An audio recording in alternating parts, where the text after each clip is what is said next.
Kashmir Azad Guru. Oh, it's absolutely disgraceful, isn't it? And it's undemocratic. And I mean, that's one of the whole things that brought me to this. You know, India illegally locking down Kashmir. You know, Yasin Malik is seen as the symbol of resistance and a man of face, a man for the people. And so that's part of our campaign, and that's our next step.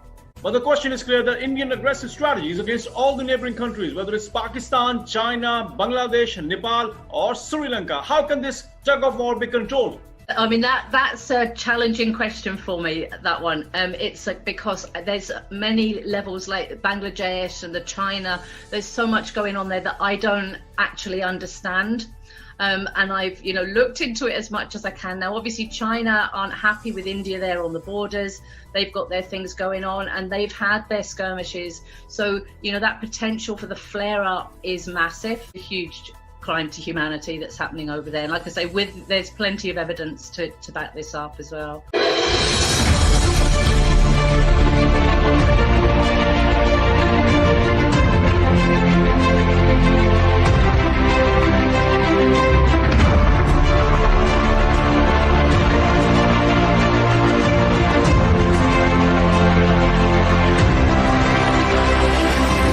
Let's be united to build a better tomorrow.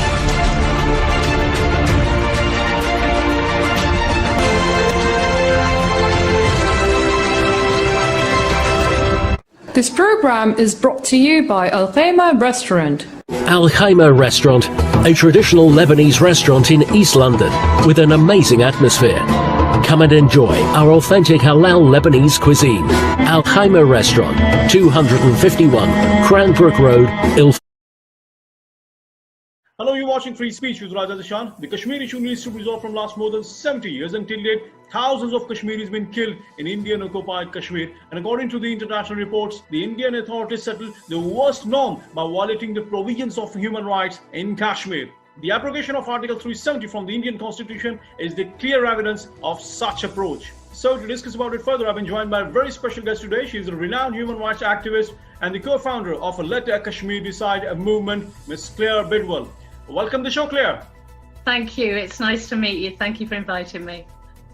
It's absolutely a pleasure to have you in the show, Claire. Right, to begin with it, Claire, the Amnesty International reported that there is a massive human rights violation in Indian-occupied Kashmir by the Indian forces. How do you see this brutal example of the basic rights?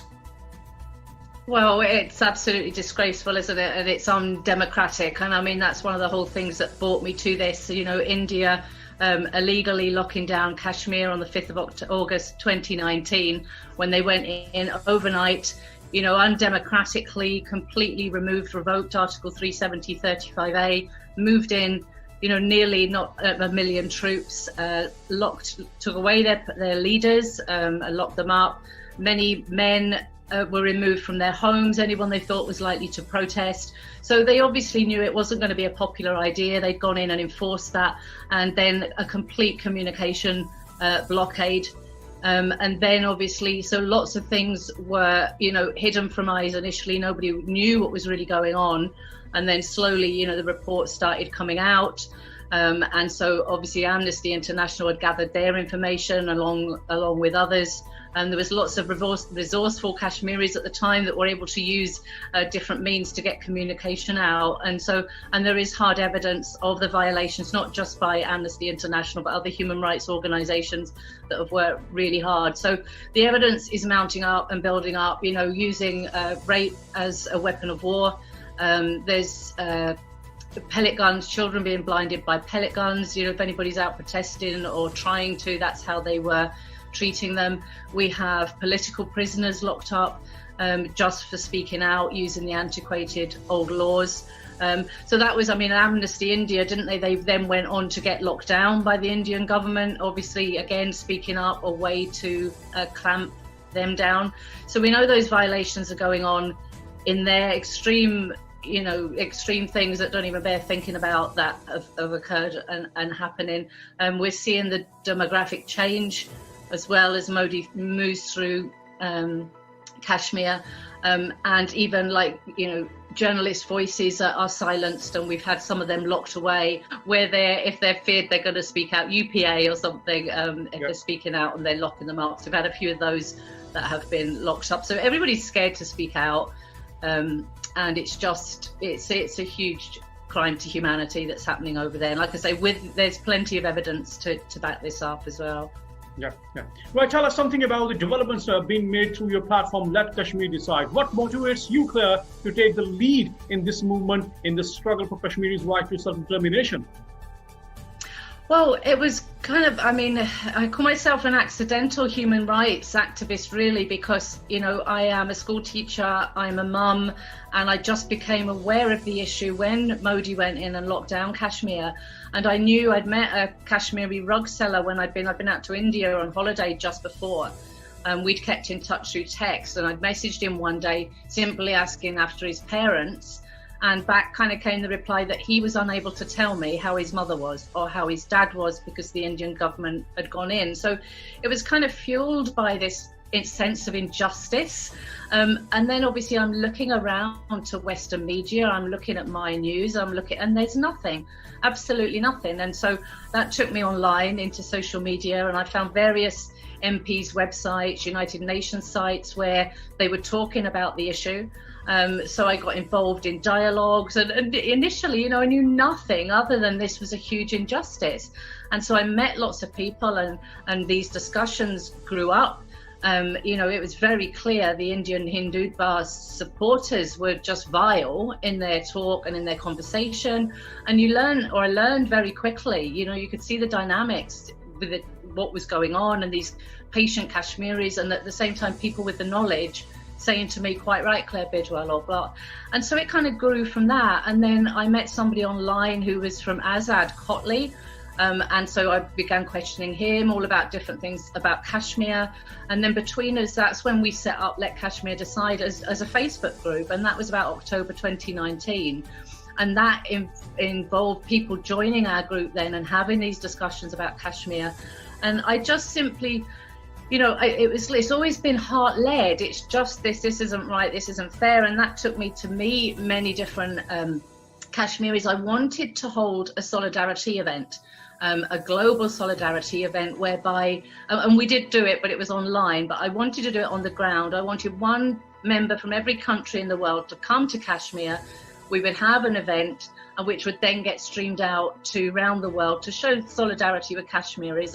And so I went around England trying to meet, to raise awareness for that. And I met with a lot of the Kashmiri diaspora who gave me a lot of support, a lot of information, and kind of, our movement, if you like, is all encompassing. It's regardless of their ideologies or their political thoughts. It's about humanity. It's above all of that. And so it's trying to unite everybody, that if we go the democratic route for their United Nations promised plebiscite, we can take all of us along on the same journey and then decide at the end. So I've been out to Islamabad and met various activists out there as well, and got support at the time from the Azad government that were going to support this idea for us. And then, so that involved me meeting, lots of different people, and I would share within the group the journey so that we were all activists together, because it's like, it's me that's sitting here, but I'm not, I'm actually like 1,000 people, more than 1,000 people whose voice. So it was like, if I went to demonstrations, if I went somewhere, I took everybody with me. So we had our solidarity event online, and people uploaded their pictures of themselves having cups of tea. So we've got like 30 countries covered at the moment where we've got representatives, and a broad range of people just joining that movement. So it's been fueled by a sense of injustice, really. And I mean, one of our plans is that on the 11th of February, we are going to be launching an international signature campaign for the release of Yasin Malik. He's currently in Tahar jail. The cases have been framed against him, and he's going to be in court on the 3rd or 4th of March. And there's obviously real threats to his life.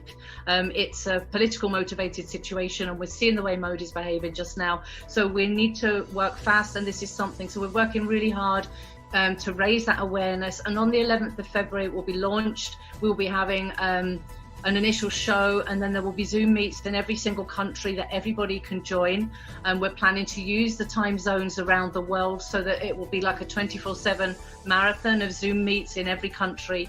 And we're looking for anybody anywhere to collect. There'll be a petition coming out, and we want people on ground, on foot, getting as many signatures as they can. COVID obviously is restricting some countries or many countries, so there will also be an online petition. And just as you see, Malik went through Kashmir about 2003, gathering thousands of signatures. We're trying to gather those for his release and insist his release. Looking for that, we'll be approaching Modi himself, the United Nations, and all world leaders will be getting this message out there. So we're hoping we can make this a huge, big international campaign. We've got music supporting it, we've got art supporting it, and we're going to, advertise it and raise awareness as much as we can.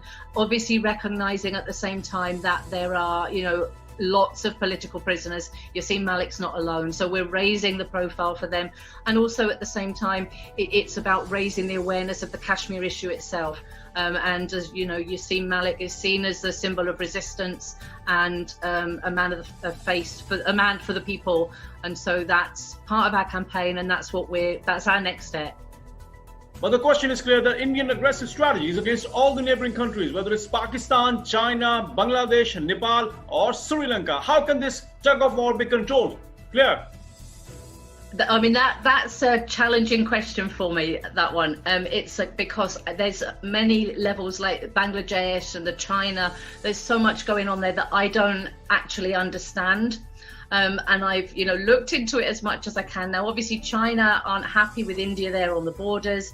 They've got their things going on and they've had their skirmishes, so that potential for the flare up is massive, and so India and China haven't been getting on great there. We know that India have been campaigning and working for years on this disinfo information, where they've been working hard against Pakistan to turn everything against Pakistan. They've educated people in high places within the media, feeding them this disinformation that this is all Pakistan's fault or this is all about terrorists. And so there's a lot of instability out there, and as I say, there's a lot there within the politics that I don't know, but all I do know is that the acts here of the Indian government are incredibly unsettling. It's volatile. We're talking about nuclear powered countries, and so it's very dangerous. It's a very dangerous situation. Yeah, that's true. Well, another problem is because, as you mentioned, that it's a very dangerous situation, but journalists were harassed by the Indian government for portraying the truth. How do you see the approach of Indian government towards freedom of speech? Also, what role international media should play to resolve the issue? Claire? Yeah, I mean, on many levels, I struggle to understand the humanity behind it, because there doesn't seem to be any.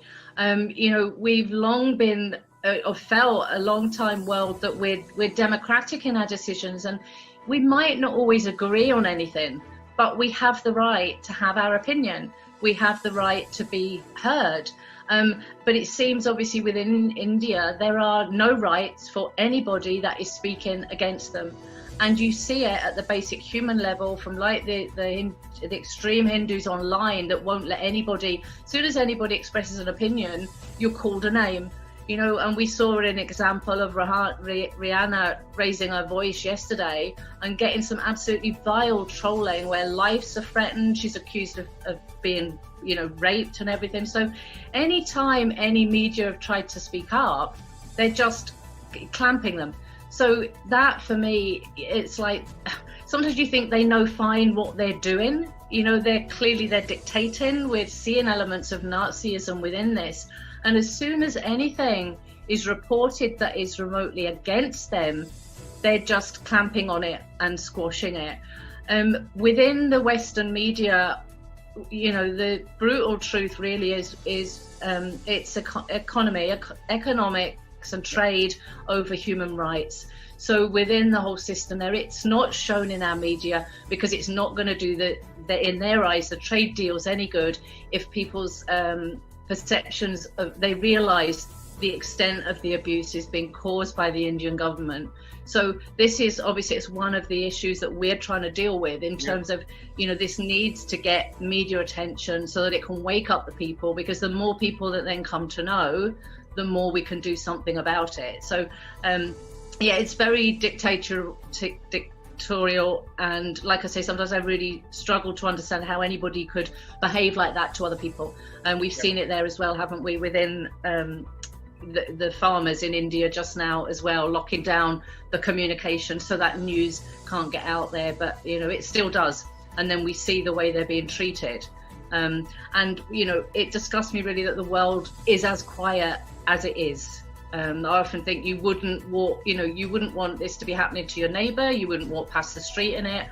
Why should we allow it, any of us, to go on just because it's in another country? It's happening to human beings. The problem is it's not only the neighbors. Like 17 resolutions being passed by the United Nations to push India to follow the guidelines of the UN Charter. Don't you think that there must be sanctions on India for ignoring the basic principles of UN Charter? Yeah, absolutely. You're spot on. You know, and these are being ignored, you know, and we've got the United Nations is being controlled by 5, you know, power countries. And amongst those is the UK, America, Canada, France, Russia, and these hold the control of that. So these, you know, these resolutions are there and they are clear. And what they seem to be saying all the time just now, the United Nations, they come up with all sorts of excuses, and they're saying things like there's not enough evidence. You know, there is evidence. There is evidence. We know it's been collected by Amnesty. We know it's been collected by organizations, human rights organizations that have been working for years. And even legislation aside, there's the evidence there right in front of our eyes. You know, this whole situation could all be solved so simply. We've also got the ceasefire line, which isn't a ceasefire line, and that is clearly meant to be a ceasefire line. So international laws are being violated, the Geneva Convention is being violated, and this seems to be conveniently being overlooked, and it isn't acceptable. And I don't know, I don't know why that's not being acted on and why they're coming up with all these excuses. I saw yesterday that the UK have the presidency of the United Nations for like this coming month. And they had their priorities listed as Myanmar, COVID, and something else. Kashmir wasn't even mentioned. Now that's absolutely disgraceful because it is at the UK's door. Don't you think these are the double standards, Claire? If that is the case, because they are the humans as well, they equally deserve those rights, the fundamental rights, the basic human rights. I totally agree with you, and I think for me that's where it coming at it from, you know, a grassroots human level. We are all human beings on this planet, and there's been times where I think the role's been important in meeting with politicians, letting politicians know, because as you say, they also are ordinary people and they don't always have the knowledge, they don't always have that information. So the more that we can reach out to humans and humanity, they can hopefully help make that difference. But you're quite right, and you know, they need to, some of these people at that level, imagine themselves. You know, imagine that was their mother being raped right in front of them, their dad being dragged away, their children being killed. You know, and they know, you know, these fake encounters are happening. The evidence is out there. It's come out there. And when Pakistan came out and brought this onto an international stage when this first happened, you know, hardly anyone's listening to them.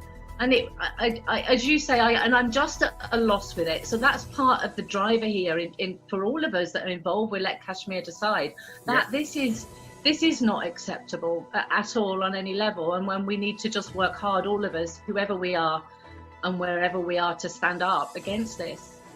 Absolutely right. But Claire, what's your expectation from the other human rights champions and the other international organizations? Well, like the human rights champions like yourself, as you are neutral, but you raised your voice against the human rights violations in Kashmir as it's a humanitarian issue rather than any political or religious conflict. What's your take on it, Claire? Yeah, I mean, I would like them all to speak up. For me, a lot of it, as well as we're looking for human rights envoys to get into Indian occupied Kashmir, to be able to, for them to see the situation and feedback. And that's something we were looking for Amnesty UK to take forward and do. But the other thing I would really for me, the solution is simple in terms of if Kashmiris are given their right for self-determination, we would like to see troops removed. We want an international peacekeeping army in, and the plebiscite given. And then that takes, you know, that should alleviate so many human rights issues straight away. You know, it's clear the way the Indian government are acting just now. And if they're doing this to the farmers in Delhi and we can see it the way it's happening, what on earth are they doing in Kashmir that we can't see? So I want the human rights organizations to look, not just look at the human rights issues in terms of, supporting or helping them, but let's work for self-determination for Kashmir as owed for them, by the United Nations. The United Nations has got these amazing articles and charters in their human rights. The charter is clear. We know that everything is mentioned in the charter. We know that there are the rules and regulations, but the Indian government is not following it. So that means that if India is going opposite to the world, they don't deserve the same privileges. No, absolutely not. And that brings it back to what you were saying. I mean, sanctions is massive. Sanctions is absolutely massive, because if trade is so important to the UK and America, but it's also important to India. And this is what they don't realize. So sanctions has to be one of the ways to go. But of course, the other thing is that makes me quite frustrated is the amount of money that is being spent in that area, both India and Pakistan, on the conflict, on their military, on the weapons, on the war, which the West are selling to them. And that there's so much poverty in the whole area because of all of that. And this is where I think it suited the West to keep that status quo, keep them squashed, keep it there. But the irony is, if we got peace in Kashmir, if we got the self-determination, if we removed the troops, the money that they would then have over there to put into their own economy would then suit back onto the UK and America.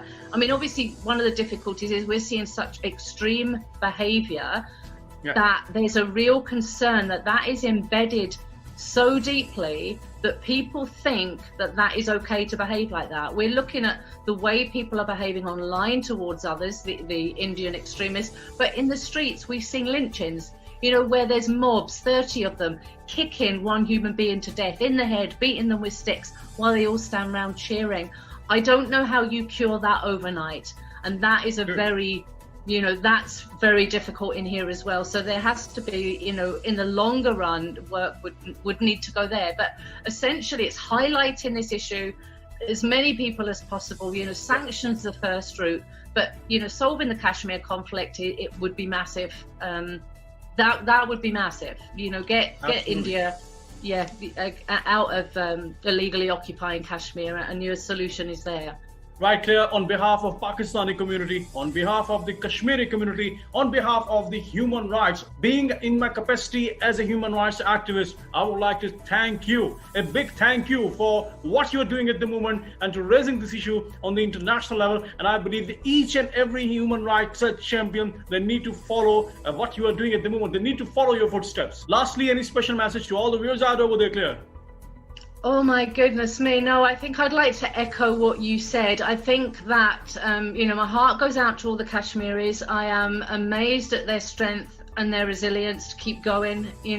They won't go down as slaves. They're standing up, and I'm only here because of the strength of them lifting that. If they'd not argued for 72 years, so complete and utter solidarity with them.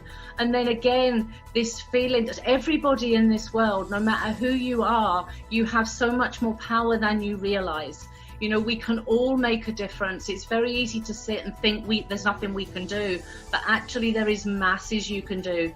And just, reaching out to other people, the way other human rights activists have reached out to me and built on, and just, it's a feeling, it's a go with it and do it. Anybody can do anything they want to help other human beings. And so I think it's believe in yourself to make that difference. And let's get this awareness raised out there for humanity, for other people, because it could be us, it could be any one of us, and we would like to think if we were in those footsteps that there would be someone out here raising our voice, fighting with us as well. So whoever we are, wherever we are, we can make a difference and we can help.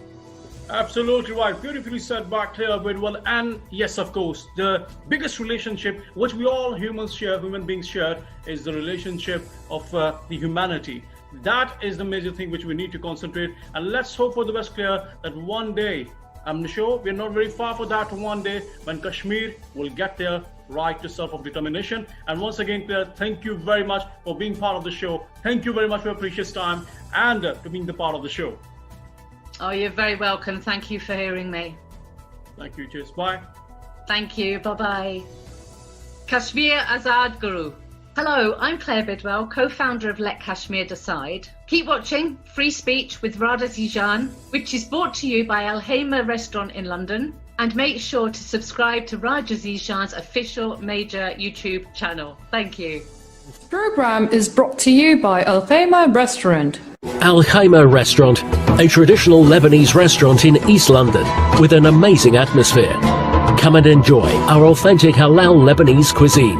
Al Haima Restaurant, 251 Cranbrook Road, Ilford.